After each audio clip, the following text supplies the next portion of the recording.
Welcome to the Salmon Runs YouTube. Enjoy the video. You start by preventing Windows from automatically fetching drivers. Go straight to Settings, Update and Security, and open Advanced Options. Turn off automatic driver downloads. Once done, pause Windows Update for 7 days to avoid immediate rechecks. Make a restore point now, and note which GPU driver version you want to keep.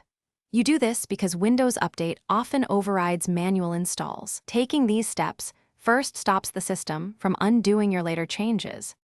Next, disable AMD's own updater and remove auto-installs. Open AMD software, find the Update or Notifications tab, and turn off automatic checks and installs. Then go to Control Panel, System, and Device Installation Settings. Select No to stop Windows from downloading driver software. If you need a clean slate, boot into Safe Mode and run Display Driver Uninstaller to remove legacy files. Do this so you prevent background services from reinstalling or update. Finally, lock the driver version and verify stability.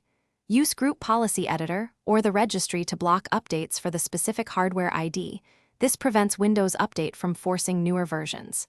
Install your chosen AMD driver manually and reboot. Run a game or benchmark to confirm everything is stable. Make sure to keep your restore point if anything goes wrong.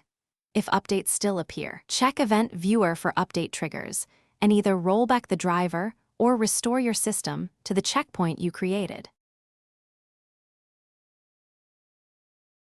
Thanks for watching. Consider subscribing if we helped you.